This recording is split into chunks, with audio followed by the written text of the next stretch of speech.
Once I get rolling, who knows what'll fucking start to come out. Are you listening? We'll just, if you guys want to just throw questions at me. Damn.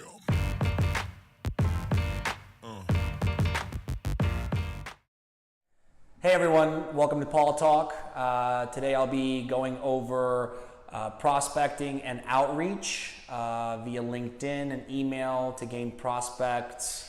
And another thing I'll be talking about is just the overall prospecting ecosystem and how to find prospects and a strategy behind it. You know what? Why don't we bring the sales team in here instead, actually? Probably be good for them too. All right, let's do that. That sounds good. Yeah. All right, guys, so quick training today. Some of the questions that you guys have had for me over the last couple of days have really revolved around prospecting. Once we've identified good prospects, what do we think the initial reach out should be like?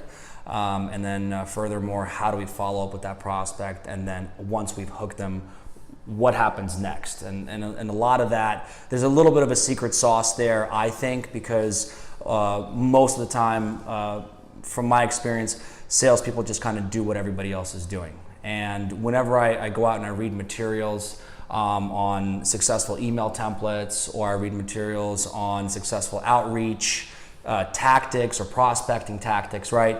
I try to do sometimes the complete opposite of what is said, because I know this is what everybody's going to read and that's what they're going to do, and those people are going to be pummeled. And so one of the most important things I've realized, and I think this is something we should always consider and we should always implement, is who else is talking to these people? Who else is reaching out and trying to sell to these prospects?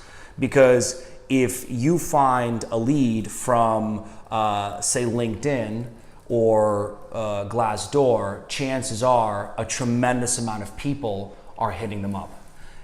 But, for example, if you find something like Mike found, which is a DC tech group, when somebody posted a position and reached out to them, boom, we've got him hooked, and now we're about to get a contract. So I think to start off with prospecting, one of the things we want to look at is where are people not going to find prospects, and then how can we then find those prospects quickly and start reaching out to them in relation to that specific lead source. The second thing about prospecting, and this is something that is going to be super important when we're reaching out to prospects, is how much money do we know that they're spending? Okay, spending money means that they're interested in investing into that specific part of their business. So if you reach out to someone that has a free job posting on Craigslist, even though it might be an amazing prospect, chances are they're not ready to invest. They're not going to see the value of spending for $10,000, $15,000 or even $400 into any program because, oh, they're on Craigslist and it's free.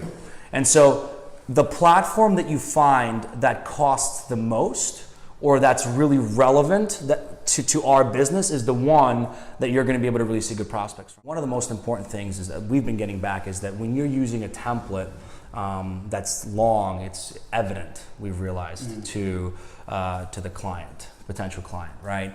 And so something that I've realized through my experience is the shorter it is, the realer you are, the less you talk about yourself and your company. And this is something that I really don't see, and I don't understand why.